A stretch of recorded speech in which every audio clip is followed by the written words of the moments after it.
Hi hello welcome to special chit chat. Camera వెనుక నిలబడి సమాజాన్ని దిశానిర్దేశం చేసే కథలు చెప్పిన, కెమెరా ముందుకొచ్చి మనల్ని భయపెట్టిన, భావోద్వేగానికి గురి చేసిన, కంటతడి పెట్టించినా కూడా ఆయనకి సాధ్యం. ఈ పాటికే మీకు అర్థమైపోయి ఉంటుంది. బహుముఖ ప్రజ్ఞాశాలి నటుడు, దర్శకుడు సముద్ర ఖని గారు కార్మేని సెల్వం సినిమాతో ఏప్రిల్ 3వ తారీఖున మన ముందుకు రాబోతున్నారు. అయితే ఈ సినిమా కూడా చాలా ఒక మంచి కథనే చెప్పొచ్చు. సమాజంలో ఒక మధ్యతరగతి మనిషి జీవన ముఖ చిత్రమే ఈ సినిమా. మనతో పాటు మాట్లాడడానికి ఈ సినిమా డైరెక్టర్ రామ్ చక్రి గారు కూడా సిద్ధంగా ఉన్నారు. అలాగే సముద్ర ఖని గారు. నమస్తే అండి. వీరంతా సీరియస్ గా చూస్తే చక్రి గారు ఇచ్చిన ఇంట్రొడక్షన్ చూస్తున్నాం. చక్రి గారు ఎలా ఉన్నారు? ఒక డైరెక్టర్ ని ఇంకొక డైరెక్టర్ డైరెక్ట్ చేయడం సూపర్ గా ఉంది. యాక్టర్నే డైరెక్ట్ చేశారు, డైరెక్టర్ని డైరెక్ట్ చేయలేదు. ఓకే, వాళ్ళ సెట్కి వెళ్ళగానే నా ఓన్లీ యాక్టర్గానే వెళ్తాను. డైరెక్టర్ అన్ని ఇంట్లో పెట్టేసి పక్కన పెట్టేసి వాళ్ళు చెప్పేది చేయాలి. అందుకోసం అలా వెళ్ళి వాళ్ళు చెప్పింది చేస్తేనే. ఏం డౌట్ ఉంటుందంటే, మీరే ఒక మంచి డైరెక్టర్, ఇంకొక డైరెక్టర్ తో కలిసి వర్క్ చేసేటప్పుడు మధ్యలో ఏమైనా ఇన్వాల్వ్ అవుతారా? ఇలా కాదు ఇలా చేస్తే బాగుంటుంది. ఇన్వాల్వ్మెంట్ ఉండదు. మన పనిని మాత్రం చేస్తాం. వాళ్ళు చెప్పింది చేస్తేనే వాళ్ళు అనుకున్న క్యారెక్టర్ బయట వస్తుంది. ఓకే, మన థాట్ని వెళ్ళి దాన్ని బట్టి కన్ఫ్యూజ్ చేయకూడదు. అక్కడ జరిగే విషయంలో ఏதாவது మిస్ అవుతుంది అంటే డైరెక్టర్ గారిని పిలిచి, సార్ ఇది మిస్ అవుతుంది, దీన్ని చూడండి అని చెప్పొచ్చు. ఓకే, క్రియేటివిటీలో వెళ్ళి మన క్రియేటివిటీని పట్టడం దట్స్ నాట్ రైట్. దానికి మన ఫిల్మ్లో మనం పెట్టుకోవాలి మన టాలెంట్స్, మన థాట్స్ అని. ఇది వాళ్ళ ఫిల్మ్, వాళ్ళ థాట్స్, వాళ్ళ క్రియేటివిటీ, దానికి మనం సపోర్ట్ చేయాలి అంతే. దీనిలో నాకు క్లీన్గా ఉంటాను. మీ ప్రతి సినిమాలో కూడా ఒక మంచి మెసేజ్ ఉంటుంది. మీరు ఏ పాత్ర చేసినా కూడా దానికంటూ ఒక మంచి కథ ఉంటేనే, ఆ బలం ఉంటేనే మీరు ఆ పాత్రని ఎంచుకుంటారు. ఈ సినిమాలో మీరు మెయిన్ లీడ్ మీరే. లాస్ట్ విమానం సినిమా చూసాం, మీది చాలా బాగుంది. అండ్ ఈ మధ్య కాలంలో దుల్కర్ సల్మాన్ మీది కూడా ఒక సినిమా చూసారు, కాంతారా. అసలు అదైతే అసలు అద్భుతం, నెక్స్ట్ లెవెల్ అని చెప్పొచ్చు మీ యాక్షన్ కి. ఇప్పుడు ఈ సినిమాతో ముందుకు రాబోతున్నారు. ట్రైలర్ చూస్తే ఒక మధ్యతరగతి మనిషి ఎలా కొట్టుమిట్టాడుతూ ఉంటాడు. అతని సంపాదన సరిపోక, అలాంటి సంపాదన మించి ఖర్చు పెట్టుకోలేక, ఎదగలేక. మనిషి మాత్రం కాదు, అందరికీ ఉంది. అందరికీ హైయర్ క్లాస్లో ఉన్న, హై క్లాస్లో ఉన్న వాళ్ళకి ఆ ఇష్యూ ఉంది. 100 రూపీస్ మన దగ్గర ఉంటే 100 లోపల మనం పని చేయము, ఇంకో 100 ఉంటే బాగుంటుంది కదా. దానికి ఏదో మన దగ్గర ఉన్న క్రెడిట్ కార్డుని స్వైప్ చేయడం, ఏదో ఎవరి దగ్గర ఫ్రెండ్ని పిలిచాడు అప్పు చేసుకోవడం, ఇది బేసిక్గానే నేచర్ అయిపోయింది జనాలకు. పాపం అలా చేసేసారు. ఎందుకంటే ఈజీగా మనీ అప్పు ఇవ్వడంని వెతికి వస్తున్నారు. ఫోన్లో యాప్లు కూడా అప్పిచ్చారంట, ఎవరో చెప్పారు. యాప్లో కూడా మనం అప్పు తీయవచ్చు. మన ఫోన్ వాళ్ళు హ్యాక్ చేసేస్తారు, మన ఫోన్ వాళ్ళు ఆపరేట్ చేస్తారు. కరెక్ట్గా డబ్బు తిరిగి ఇవ్వలేదంటే మన ఫ్యామిలీ వాళ్ళకి కాల్ చేస్తారు. అది అన్నీ పెద్ద మాఫియా లాగా అయిపోయింది. అప్పు ఇవ్వడం, జనాలకు అప్పు ఇచ్చి వాళ్ళని అప్పుతో పట్టుకొని వాళ్ళ అప్పు మీదనే తిరిగి చచ్చే వరకు దానికోసమే పరిహెత్తి వాళ్ళకి అప్పు ఇచ్చేదానికే చచ్చిపోవడం అంతవరకు ఉంటుంది. దీన్ని మైండ్లో పట్టుకునే డైరెక్టర్ గారు విషయం రాసి తీసుకొచ్చారు. అదే చెప్పాను, ఇది మిడిల్ క్లాస్ ఇష్యూ మాత్రం కాదు, అది అన్ని క్లాస్, మనం ఏ నేమ్ కావాలని పట్టుకోవచ్చు. లో class, lower middle class, upper middle class, above average, అది హై క్లాస్, అన్ని క్లాస్కి ఈ ప్రాబ్లం ఉంది. ఒక ₹1,00,00,000 పెట్టుకునే వాళ్ళు కూడా ఇంకో కోడి ఉంటే బాగుంటుంది అనుకునేవాళ్ళు. ఆ మైండ్ అలా అయిపోయింది, బేసిక్గానే అలా అయిపోయింది. ముందు అలా లేదు. 100 years ముందు చూస్తే అలా లేదు. మన దగ్గర ఏముందో దేన్ని పెట్టుకొని మనం హ్యాపీగా లైఫ్ని లీడ్ చేద్దాం.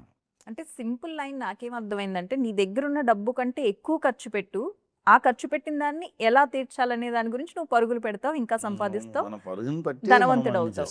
ఇదేనా అండి లైన్ మొత్తం? అది కాదు, కాదా? ఏంటి స్టోరీ లైన్? అది వచ్చి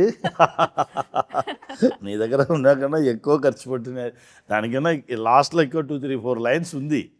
దాన్ని కట్ చేసేసి దీన్ని మాత్రం ట్రైలర్లో పెట్టేశారు. అందుకే చూడగానే అలా తెలుస్తుంది. అది కాదు లైన్. లైన్ వచ్చి నీ దగ్గర 100 ఉంటే నువ్వు 50 దాకా ఖర్చు పెట్టాలి. కానీ మీరు ఆపోజిట్ లో చూపించారు, ట్రైలర్లో చూపించుకున్నారు. నీ దగ్గర ఉన్న డబ్బు లోపల నువ్వు చేసుకుంటే నువ్వు సేఫ్, నువ్వు సెక్యూర్గా ఉంటావు. అప్పు తీస్తే అంతే అయిపోతుంది. కానీ మన దగ్గర ఉన్న డబ్బులో సగం మాత్రమే ఖర్చు పెట్టాలి, మిగతా సేవ్ చేసుకోవాలంటున్నారు. ధనవంతుడు అవ్వాలంటే ఇది వర్కౌట్ అవుతుందా ఈ ఫార్ములా? ధనవంతుడు అవ్వాలి అనేది స్టోరీ కాదు కదా. నువ్వు పడుకుంటే నీకు నిద్ర రావాలి, ధనవంతుడు అయ్యేది కాదు అది స్టోరీ. నిజమైన సంపద అనేది నువ్వు మన హ్యాపీగా నువ్వు ఎలా సంపద నీ లైఫ్ ఎలా ఉంది, నువ్వు ఎంత హ్యాపీగా ఉన్నావు, నీ పిల్లల ముందు నీ వైఫ్ ముందు నీ పరుగు పోకుండా నువ్వు హ్యాపీగా ఉన్నావా? లేదా అందరికి అన్నీ ఇచ్చేస్తే నువ్వు లైఫ్ లీడ్ చేసి యూస్ లేదు కదా. ఎస్ నువ్వు పడుకుంటే నీకు నిద్ర వస్తుందా? ఏ ఏ ఏ ప్లాన్ లేకుండా మనకు వాళ్ళకి ఇవ్వాలి వీళ్ళకి ఇవ్వాలి, అయ్యో ఇప్పుడు వచ్చి మంత్ ఎండ్ ఇప్పుడు అయిపోతుంది కదా, ఇప్పుడు ఎంత కష్టపడుతున్నారు చూడండి మన మనుషులు. అవును ఆల్మోస్ట్ 90% అలానే ఉంటారు. అయ్యో ఫస్ట్ ఏప్రిల్ ఫస్ట్ 10,000 శాలరీ సంపాదించే వాళ్ళు అలాగే ఉంటారు, లక్ష సంపాదించే వాళ్ళ పరిస్థితి కూడా అదే. వాళ్ళందరికీ కాల్కులేషన్ దానే, ఈ అవును. డేట్లో ఈ ఈఎంఐ వచ్చు, ఈ డేట్లో ఈ ఈఎంఐ వచ్చు, ఇది చేయాలి అది చేయాలి. ఈ ప్రెషర్లో ఎన్ని వాళ్ళు నిద్రపోతారు. మనశ్శాంతి పాపం, కరువు అవుతుంది. మనశ్శాంతి ఉండదు. మనశ్శాంతియే బెస్ట్ లైఫ్, అదే పెద్ద వెల్త్. నాట్ రిచ్ గురించి మాట్లాడలేదు, రిచ్ వేరే వెల్త్ వేరే. ఓకే మనం మాట్లాడేది వెల్త్. సో ఈ సినిమా మెసేజ్ నువ్వు నొప్పి లేకుండా అప్పు లేకుండా ఉంటేనే నువ్వు వచ్చి యువర్ వెల్త్ పర్సన్. ధనికుడివి. Yes yes. Right Ram Chakri గారు, ఈ స్టోరీ లైన్ ఏంటనేది మీరు చెప్పండి. దీనికి సముద్రకని గారు అయితేనే కరెక్ట్ అని చెప్పి మీకు ఎందుకు అనిపించింది? I tried the story with many people first, but the story, the only person whom I did not try, the story went to him, only person. For other people I will call, I will take appointment, I will go for narration, I will give the script and wait and everything. So, but we have one common friend called Mr. Sriram. So he called me and told what you are doing and everything. So he told, if you have a story, you tell me, I can at least pass to Samudrakani sir, but I cannot say, sir, you should do this. If he likes, he will do. So I was not confident.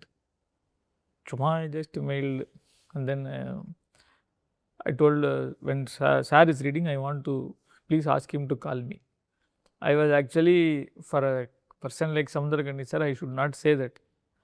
But I was frustrated with everybody taking the script and maybe they will read after when you don't know. So in that thought, I told him, may not, we don't know when he will read, so that. But the next day, I mailed on Saturday, Monday morning I remember, he called me and said, I heard you wanted to say something before I start reading. What do you want to say? I told sir, it will start slow but it will end in a different note. Okay. Anything else you want to say? No sir. In next 2.5 hours, he called me and told me what is the theme of the film. You want to say whether you want to earn or you want to be happy. Correct? I said, yes. When you are ready, I am ready. We'll do it. Okay. After that 2 years, I did not meet him. He told, when you are ready. So I used to call Mr. Hiram and say, sir, should I come and meet sir? Is he ready? Because sir is doing, many of us are doing movies with Pawan Kalyan. Everybody in Telugu industry, Tamil industry, big. I was thinking whether he will remember Karmeni Selvam or not, whether he will forget. Should I go and meet? So my friend Mr. Sriram told, no, when he is told something, if you are ready, you tell me, this will immediately work out. So after 2 years, I found a very good investor come producer. So then I told, so he told, come. So I am meeting him after 2 years after reading the script. Told, okay, let's do it. This is my dates. Okay, shooting So complete you tell, అయిపోయిన so తర్వాత the point is, the story went to him. I did not try, just the story was drawn to him. Story complete అయిపోయిన తర్వాత మొత్తం shooting finish అయిపోయాక మీకు ఏమనిపించింది output చూసినప్పుడు? ఎందుకంటే మీరు చాలామంది హీరోస్ని అడిగారు, మీ మైండ్లో సముద్రకని గారు లేరు, కానీ ఆ క్యారెక్టర్ తెరకెక్కిన తర్వాత సముద్రకని గారు ఎట్లా అనిపించింది మీకు? Very satisfied, contented, that there cannot be, I cannot ask more than this. Because I only felt that this was supposed to happen, and only the script just came through me, and everybody else came to make the film. I only watched what was happening. Okay. And Gautham Menon గారు, అసలు మీరే ఒక అద్భుతం. అంటే మీ పక్కన గౌతమ్ మీనన్ గారు, ఎట్లా ఉంటుంది మీ ఇద్దరు కాంబినేషన్ స్క్రీన్ షేరింగ్? గౌతమ్ నా ఫ్రెండ్. ఇది మాకు పెద్ద మంచి ఛాన్స్. 4-5 days మా మీద కలిసి కూర్చునడం, మాట్లాడడం. అది యాక్ట్ చేసినట్టు లేదు. మామ ఎప్పుడు ఉన్నట్టు, వాడి ఆఫీస్కి వెళ్తే అలానే ఉంటాను, నా ఆఫీస్కి వస్తే అలానే ఉంటుంది. దానిలో ఎక్స్ట్రాడినరీ రోల్ ప్లే చేశారు. మనం ఇప్పుడు మాట్లాడాము కదా, హై క్లాస్లో ఉన్నవాళ్ళు కూడా ఏమి లాస్ చేశారు. ఏర్నింగ్ ఇది కావాలి అది కావాలి పరిగెత్తగానే ఏది మిస్ అవుతుంది. దాని గురించి సో దాన్ని ఆయన రిప్రజెంట్ చేస్తారు ఆయన సినిమాలో. represent చేస్తారు. ఎట్లా ఉండబోతుంది స్క్రీన్ షేరింగ్ మీ ఇద్దరివి సన్నివేశాలు? ఇంట్లోనే ఉండవు. బాస్ అండ్ ఓకే, నా బాస్ స్టోరీలో వచ్చి నా మీరు- బాస్ నా car driver. Car driver. Okay, so మీ వైపు నుంచి మీ కష్టాలు మీవి, ఆయనకుండే కష్టాలు ఆయనవి. అంతే, కష్టాలు ఒకటే. మ్మ్. ఇది ఇలా క్లాస్ డిఫరెన్స్ దా మాత్రమే, కష్టాలు సేమ్. సేమ్. అట్టడుగునున్న వ్యక్తికి అదే రకమైన కష్టాలు, పైన అత్యంత ధనికుడు అనుకున్న వాళ్ళకి వాళ్ళకు ఉండాల్సిన వాళ్ళకు ఉంటాయి. హార్ట్ ఒకే హార్ట్ దాన్ని. దాని గురించి మాట్లాడాలి. ఓకే, మనతో పాటు ఇంటర్వ్యూలో మరొక గెస్ట్ కూడా యాడ్ అయ్యారు. ఈ సినిమాలో ఫీమేల్ లీడ్ లక్ష్మీప్రియ గారు. ఆమె తమిళ్లో నేషనల్ అవార్డు విన్నర్ కూడా.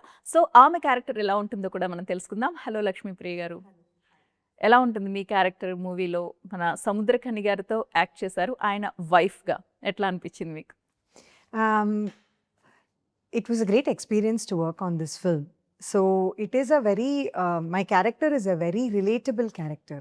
Like, you know, any family, any wife, anybody who sees that can totally like relate to a character. It's a very simple character, very nicely written character. Story line చెప్పినప్పుడు మిమ్మల్ని attract చేసిన ఇదేంటి స్టోరీలో? Entire story was so simple and so beautiful. You know, it was like a journey.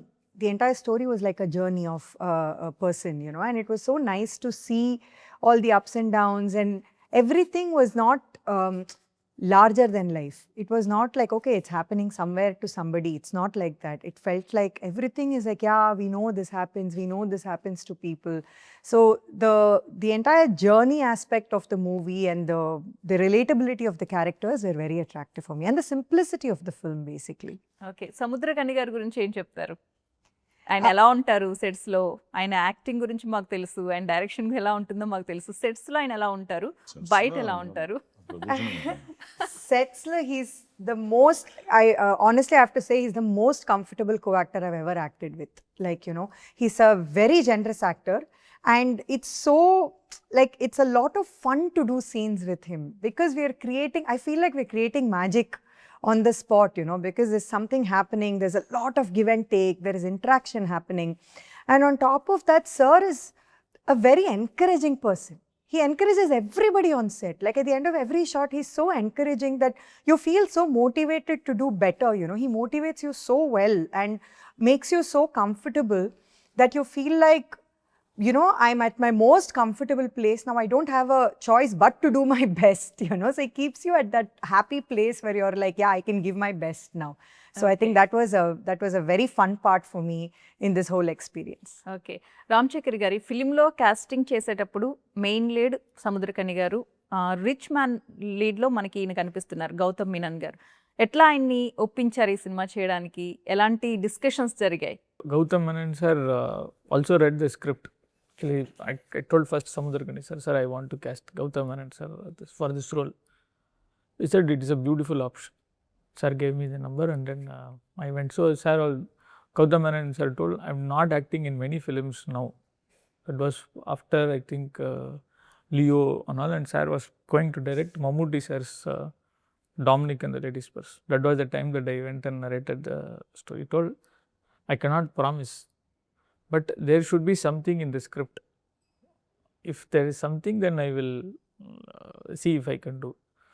So he told me, you give a brief of the film and tell me about my scenes and my lines and what's happening. So when he heard, he said, I will do the film. Sir, మీరు ఇప్పుడు ఈ cinema చూసిన తర్వాత సగటు ప్రేక్షకుడు ఏం feel అవుతాడు? తన లైఫ్లో ఏం చేంజ్ చేసుకుంటారు? తీయడం కొంచెం తక్కువ చేసుకుంటాము. ఎందుకు ఇంత అప్పు మనకు? కొంచెం అప్పు తక్కువ ఉంటే కొంచెం ఒక ఆలోచన మనకి ఆ ఆలోచన వస్తేనే చాలు.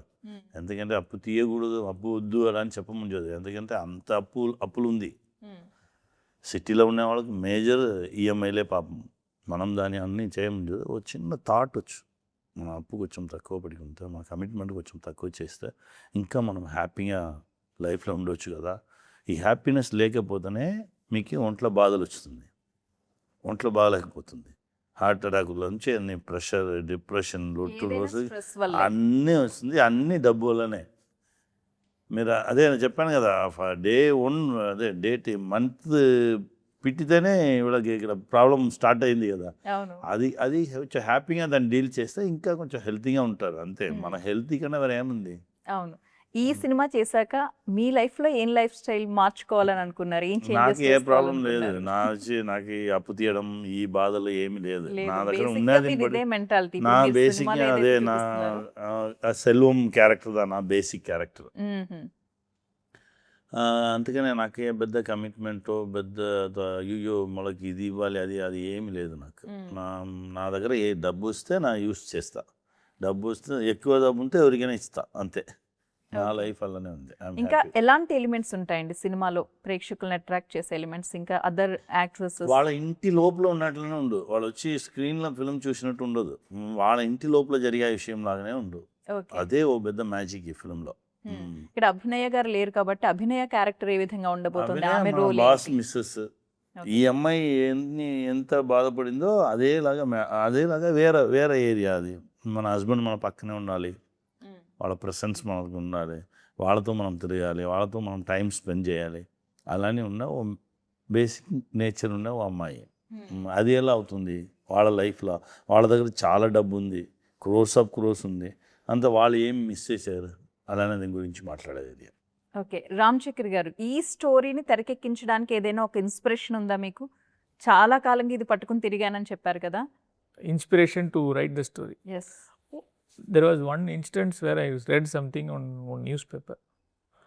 So in that newspaper article that mentioned there was a very highly sophisticated cosmetic shop.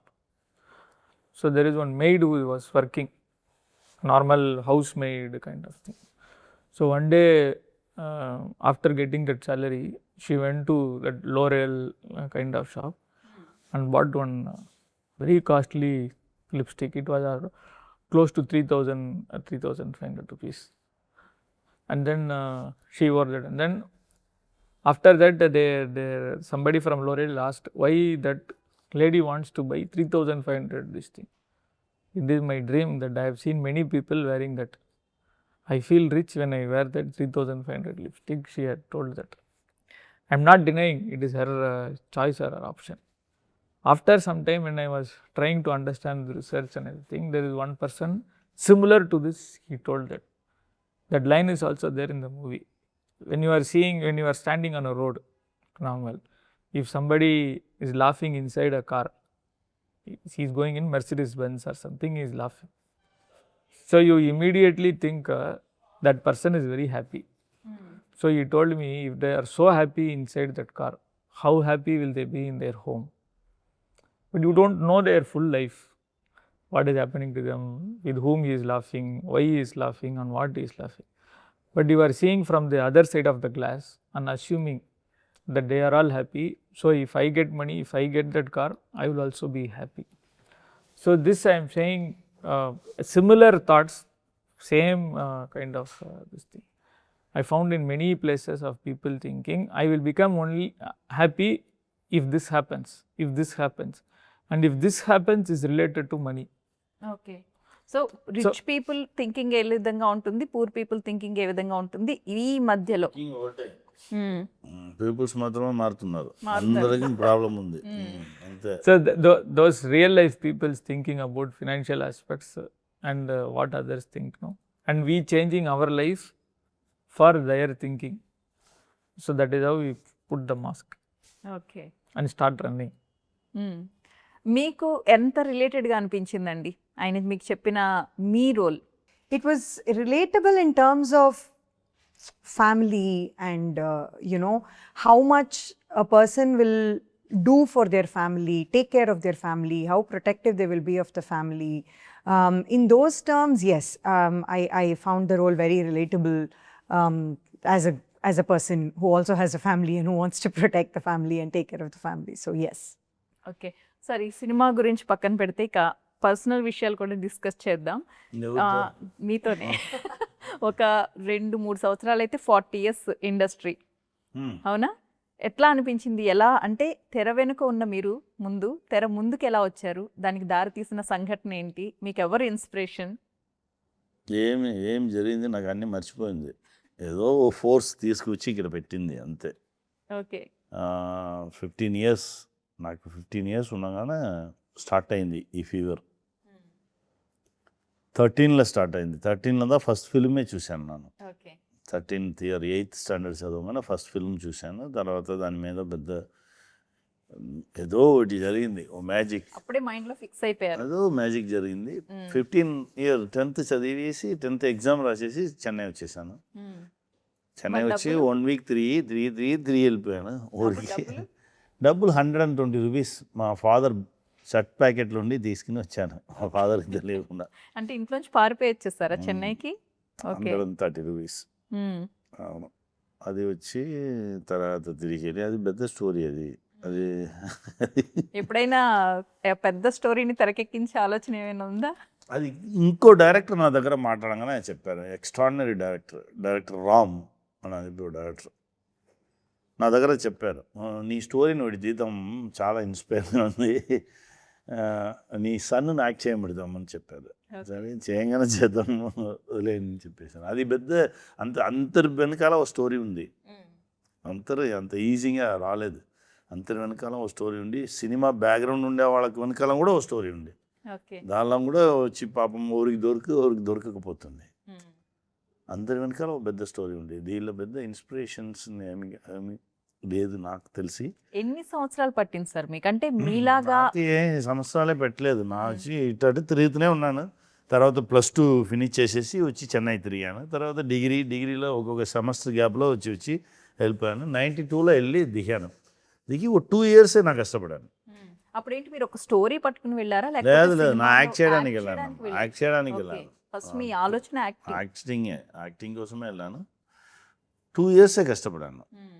Next ఇమ్మీడియట్గా ఓ డైరెక్టర్ వచ్చి అసిస్టెంట్ డైరెక్టర్గా జాయిన్ చేసుకుని, హ్యాండ్ రైటింగ్ బాగుంది, బాలచంద్ర గారు సుందర్ కే విజయన్ చెప్పిన డైరెక్టర్, సుందర్ కే విజయన్ సార్ వచ్చి హ్యాండ్ రైటింగ్ అప్పుడు వచ్చి కాపీ రైట్, ఇప్పుడు ఉన్నట్టు టైప్ లేదు, ఒక కార్బన్ షీట్ పెట్టి రాయాలి.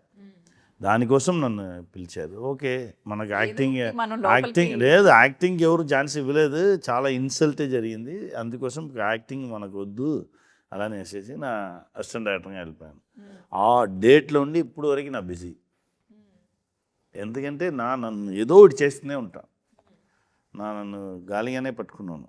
అందుకే నా కష్టపడలేదు. ఆ 2 years నాకు చెన్నై తెలియదు, ఇండస్ట్రీ తెలియదు, ఎలా అప్రోచ్ చేయాలని తెలియదు, దానికోసమే నాకు కష్టపడాను. తర్వాత నాకు ఒకటి దొరికితే ఎప్పుడు నా కష్టాన్ని అదే కాదు, నెక్స్ట్ వెళ్ళిపోతాను. నా లైఫ్ చాలా సింపుల్ లైఫ్. ఎక్కడ ఉండమంతా ఉంటాను, అదే ఏది దొరికితే తినేసి వెళ్ళిపోతాను అంతే. నాకు ఇది కావాలి అది కావాలి అలా నా బిల్డప్ ఏమి ఉండదు. అంటే ఇప్పుడు చాలా మంది ఎలాంటి బ్యాక్గ్రౌండ్ లేకుండా వస్తున్నారు, డైరెక్టర్స్గా నిలదొక్కుకోవాలి ఇండస్ట్రీలో అని, యాక్టర్స్ అవ్వాలని. అలాంటి వాళ్ళకి మీ లైఫ్ నిజంగా ఒక ఇన్స్పిరేషన్. రైట్, మనం ఒక విషయాన్ని నిజంగా మనకి ఇది కావాలి అలానే ఓ విషయాన్ని ఆలోచించి దానికి ఒక స్టెప్ పెడితే ఆ సేమ్ విషయం మనల్ని వెతుకుతుండి 2 steps పెడుతుంది. మనం ట్రూత్గా ఉండాలి అంతే. మనం ట్రూత్గా ఉంటే డెఫినెట్గా అది వచ్చి మనల్ని రీచ్ అవుతుంది. బాలచందర్ గారి దగ్గరికి మీ జర్నీ ఎలా రీచ్ అయింది? ఆయన దగ్గర సారే నన్ను పిలిచారు, నా సార్ని వెతకట్లేదు, సారే నన్ను పిలిచారు. ఎందుకంటే మా సుందర్ కే విజయన్ సార్ వచ్చి మా సార్ కంపెనీలో పనిచేశారు. అప్పుడు సెట్కి వచ్చి షూటింగ్ చూడడానికి వచ్చిన సార్ వచ్చి నా యాక్టివిటీస్ అన్నీ చూసేసి నువ్వు నాతో వచ్చేయించు. అప్పుడు కూడా నా సార్ దగ్గర చెప్పిన, అలా రామన్ జోస్ సార్ మా డైరెక్టర్ చాలా ప్రెషర్లో ఉంటారు, ఇక్కడ ఒక నాలాగా ఇక్కడ సెట్ చేసి పెట్టేసి మీతో వచ్చాను సార్, అలానే వెళ్ళాను. ఓకే, ఫస్ట్ మూవీ డైరెక్ట్ చేసింది ఎలా జరిగింది? అది SP Balasubrahmanyam sir son SP Charan ఉన్నారు కదా, చరణ్ వచ్చి ఓ ప్రాజెక్ట్లో యాక్ట్ చేసిన ప్రాజెక్ట్లో నా కో డైరెక్టర్. మా ఇద్దరు అప్పుడప్పుడు మాట్లాడగానే దగ్గర స్టోరీ చెప్పడం, ఏదో ఇదో స్టోరీ చెప్పడం. సడన్గా లంచ్ బ్రేక్లో కార్లో ఎక్కువ 1 hour మనకు లంచ్ బ్రేక్ ఉంది కదా వచ్చేస్తామని చెప్పి నన్ను చరణ్ తీసుకెళ్తే షూటింగ్ స్పాట్ తీసుకెళ్తే అక్కడ నాన్నగారు వచ్చి లంచ్లో ఉన్నారు. అప్పుడు నన్ను చూశారా, చెప్పాను కదా నాన్న వీడే అతను అని చెప్పి చరణ్ వచ్చి ఎస్పీబీ సార్ దగ్గర ఇంట్రొడ్యూస్ చేశారు. దా కూర్చో, ఏదో వాడి దగ్గర స్టోరీ చెప్పామంటే నా దగ్గర చెప్పుకోవాలన్నారు అని చెప్పాను. అదే ఫస్ట్ ఫిల్మ్. ఫస్ట్ నాకు అన్నీ అన్నీ నా పని నా చేస్తూనే ఉన్నాను కానీ నాకు అన్నీ వచ్చింది. తెర అదే నా- మీదకి వచ్చినప్పుడు ఏం జరిగింది? ఫస్ట్ టైం మీ స్క్రీన్ మీద కనిపించినప్పుడు, అది అవకాశం వచ్చినప్పుడు. అది సుబ్రహ్మణ్యపురం. దానికి ముందు నా స్మాల్గా మా గురుగారు కె బాలచంద్ర సారే ఓ ఫిలింలో 100th ఫిలిం మ్మ్. Parthale Paravasam 99th film, sir 99th film Parthale Paravasam ఓ ఫిలిం. దానిలో వచ్చి వివేక్ సార్తో ఒక సీన్ నన్ను యాక్ట్ చేయమంటారు. వాళ్ళనే అసిస్టెంట్ నిలిచి ఉందా యాక్ట్ చేయడానికి కానీ వచ్చావు నువ్వు చెన్నైకి? అవును సార్. అది కూడా నానే స్టార్ట్ చేసి పెట్టాను దా ఈ సీన్ యాక్ట్ చేయని చెప్పి యాక్ట్ చేయమంటారు. మ్మ్. అయిన తర్వాత శశికుమార్ వచ్చారు. శశికుమార్ వచ్చి సుబ్రహ్మణ్యపురం పిలిచారు. అది అప్పుడు శశికుమార్ నన్ను పిలవగానే నా 3 మెగా సీరియల్స్ డైరెక్ట్ చేసుకున్నాను. ఒక మెగా అంతాలే చాలా ప్రెషర్. నా 3 మెగా సన్ టీవీలో ఒకటి, కలంగర్ టీవీలో ఒకటి, జయ టీవీలో ఒకటి చేసుకున్నాను. నాకు వచ్చి అప్పుడు 30 అసిస్టెంట్స్, అంత బిజీ. ఒక్కొక్క ప్రాజెక్టుకి నా డేట్సే 10 days దా, బ్యాలెన్స్ 5-6 days కో డైరెక్టర్ వాళ్ళు చేస్తారు. ఇంత బిజీగా ఉండగానే శశి వచ్చి నాకు 40 days కావాలి అలా అడిగారు. అప్పుడు నా ఇమ్మీడియట్గా నెక్స్ట్ డే డిసైడ్ చేశాను, ఇది నువ్వు పట్టుకో 3 కో డైరెక్టర్స్ దగ్గర ఇచ్చేసి అలానే బయలుదేరాను. ఎందుకంటే నా దగ్గర అప్పు లేదు ఆ రోజు, ఓకే. కమిట్మెంట్ లేదు. అందుకే రెడీగా ఉన్నాను. ఎందుకంటే ఎనీ టైం నన్ను వెతుకుతుండి, నా వెతికిన విషయం నన్ను వెతుకుతుండి వస్తుంది. అప్పుడు నా దాంతో వెళ్ళాలి. దానికోసం నా మీద బరువు లేకుండా, వెయిట్ లేకుండా, అప్పు లేకుండా, ఏ ఈఎంఐ లేకుండా నా ఫ్రీగా ఉన్నా కాబట్టి నెక్స్ట్ స్టెప్. యాక్చువల్గా మీ మెంటాలిటీకి ఫ్యామిలీ కూడా, అంటే పెళ్లి చేసుకుంటే బాధ్యతలు పెరిగిపోతాయి ఇట్లా అనుకుంటారు కదా, మరి ఆ ఫ్యామిలీ లైఫ్లోకి ఎలా ఎంటర్ అయ్యారు మీరు? ఈ వచ్చిన డబ్బులు వాళ్ళ దగ్గర ఇచ్చేసాము. నా నా ఆ పనికి ఇలా శశికుమార్ పిలవగానే సుబ్రహ్మణ్యపురంకి వెళ్ళగానే 8 lakhs ఏదో నా దగ్గర ఉంది. ఆ 8 lakhsని ఇచ్చేసి, ఈ 8 lakhsని పట్టుకో, ఇది ఇది దీన్ని బట్టి నువ్వు ఖర్చు పెట్టుకునే ఉండు, ఇది అవ్వక ముందు నా వచ్చేస్తా అలా చెప్పేసి నేను వెళ్ళాను. ఓకే. అది నా మీద అమ్మాయి నా మీద పట్టిన నమ్మకం. ఒప్పుకున్నారా వెంటనే? అంటే ఒక స్ట్రగుల్ అలా అది ఏమైనా వాళ్ళు జరిగిందా? చెప్తారు అన్నీ కరెక్ట్గానే వెళ్తుంది కదా, ఇప్పుడు ఎందుకు కొత్తగా ఓ పని లేదు, ఆ పనికే నా వచ్చింది, అది నన్ను వెతికి వస్తుంది, నేను వెళ్ళి వచ్చాను, నువ్వు దీన్ని పట్టుకోవాలని చెప్పి నా సన్ అప్పుడు పుట్టిన టైం, సన్ పుట్టి 1.5 year ఏదో వాళ్ళని ఇద్దరు వదిలేసి నా వెళ్ళాను. ఓకే. నిజంగా సినిమా తీయాల్సిన స్టోరీనే మీది. మొత్తం పవన్ కళ్యాణ్ గారితో మీ అనుబంధం ఎలా మొదలైంది? ఆయనతో మీకున్న వర్కింగ్ ఎక్స్పీరియన్స్ గురించి. అది దేవుడు ఇచ్చిన గిఫ్ట్. మా అన్న తిరువిక్రమ్ అన్న ఇచ్చిన గిఫ్ట్ అండి ఇది. ఆ 21 days అలా అలా పనిచేసాము. అది షూటింగ్ లాగా ఉండదు, వార్ లాగా ఉండదు. కళ్యాణ్ సార్ విషనే వేరే. కళ్యాణ్ సార్ విషన్ ఈ జనాలను చూసే విధం, ఈ సొసైటీని చూసే విధం, ఈ స్టేట్ని చూసేది, ఈ నేషనల్ని చూసే విధం అన్నీ వేరే. డెఫినెట్గా సార్ కళ ఉంటే పూర్తి అవుతుంది.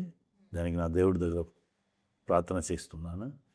He's not a state leader, 3 చెప్తా, హీఈస్ అ నేషనల్ లీడర్. ఉండే మీరు చూడండి. అంటే చాలా మంది ఆయన అభిమానులకు తెలుసుకోవాలని ఉంటుంది. ఇప్పుడు మనం పవన్ కళ్యాణ్ గారిని రాజకీయాల్లో చూస్తున్నాం, ప్రజల మధ్య చూస్తున్నాం, ఆయన ప్రసంగించేటప్పుడు ఆయనలో ఆవేశం, ఇవన్నీ ఒక ఎత్తు అయితే సినిమాల్లోకి వచ్చేసరికి కంప్లీట్గా మారిపోతారు. డైరెక్టర్ ఏది చేయమంటే అది చేస్తారు, డాన్స్ చేస్తారు, డైలాగ్స్ చేస్తారు, ఫైటింగ్లు, ఇవన్నీ. రీసెంట్గా ఉస్తాద్ భగత్ సింగ్. మీకు తెలిసిన పవన్ కళ్యాణ్ ఆన్ సెట్స్ ఎలా ఉంటారు, బయట నిజ జీవితంలో ఎలా ఉంటారు? అది కెమెరా ముందు వచ్చిన వాళ్ళు అలా చూస్తాను అవుతారు. ఆ క్యారెక్టర్కి ఏం కావాలో దాన్ని చేస్తారు. బయట ఆయన ఒరిజినల్ గా ఎలా ఉంటారు? చాలా సిన్సియర్గా ఉంటారు. ఎప్పుడు చూసా ఏదో ఆయనకి కోపం ఎక్కువ అంటారు, ఏదో రీడ్ చేస్తున్నారు. దుందుడుకు అదే నిర్ణయాలు మీరు తీసుకుంటారంటారు. డిసిప్లిన్ లేకుంటే కోపం వస్తుంది. అవును, కోపం ఉన్న ప్లేస్లో మాత్రమే లవ్ కూడా ఉంటుంది. లవ్ ఉంటుంది, మంచితనం కూడా అవును, ఉంటుంది. మంచితనం కూడా ఎక్కడ ఏ సమస్య వచ్చినా ఫిల్మ్ ఇండస్ట్రీలో కూడా ఎక్కడైనా న్యూస్ లో చూసి కూడా ఆయన వెళ్తూ ఉంటారు అక్కడికి, వాళ్ళకి హెల్ప్ చేయడానికి. డెఫినెట్గా చాలా విషయాలు బయటికి రావు నిజానికి. ప్రపంచం తెలుసు కదా, అంతే. ఫైనల్లీ ఈ మూవీ గురించి రాజశేఖర్ గారు ఏం చెప్తారు? మెయిన్ ఒకటి ఏంటంటే, ఇలాంటి సినిమాలు ఓటీటీలోనే చూద్దామని అనుకుంటారు, వస్తుంది కదా ఒక నెల రోజులు పోతే, కానీ స్క్రీన్ మీద చూడాల్సిన అవసరం, దాని గురించి ప్రేక్షకులకు చెప్పండి. థియేటర్కి వెళ్ళి చూడాలి. See, for a movie to have a cinematic experience, there are so many elements: sound design, music, cinematography, art direction, and character. Beyond that, in cinema, when you are watching with 100 people, 100 people are having that same vibration when you connect. And when you see preview, when most of the time, when somebody watches for business perspective, okay, they are watching from the previous film they watched from that angle. This thing. Only 4 people, when you watch film, no, you try watching it in one preview theater. The experience is very different. Same film, you watch with 200 people. Completely different experience. You will, even if you are a creator, you watch with the full house, the experience is completely different. That is why many times when they come from business perspective, they will not understand the film. Because already they have one mask. Because Samudrakani sir, they have seen previous film, they will see. They will already come with that expectation to see. But when as an audience, when they come to cinema, they want to see themselves. So it will be relatable and focused. So when you come to cinema, most important thing today is that you will not see your mobile or anything.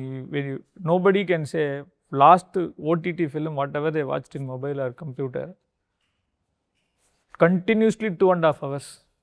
Can anybody watch the film? Okay right. Lakshmipriya గారు, తొలిసారి తెలుగు ప్రేక్షకులకు పరిచయం కాబోతున్నారు మీరు. తెలుగులో, టాలీవుడ్లో కూడా ఇంకా మరిన్ని అవకాశాలు మీ తలుపు తట్టాలని ఆకాంక్షిస్తూ విష్ ఆల్ ది బెస్ట్ అండి Thank మీకు. you very much. Thank you so much sir. Thank you so much Chakri గారు. చూసారు కదా, ఏప్రిల్ 3వ తారీఖున ఈ సినిమా థియేటర్స్కి వెళ్ళి చూడండి. ఎందుకంటే ప్రతి ఒక్కరు కూడా దీనికి రిలేట్ అవుతారు. అండ్ సినిమా అయిపోయిన తర్వాత ఎవరో ఒకరు, ప్రతి ఒక్కరు కూడా తమ లైఫ్ స్టైల్లో ఏదో ఒక మార్పుతోనే బయటకు వస్తారు అని హామీ ఇస్తున్నారు సముద్రకని గారు. మరి సినిమా తప్పకుండా చూడండి. ఇది వాటి స్పెషల్ చిట్ చాట్. చూస్తూనే ఉండండి TV9.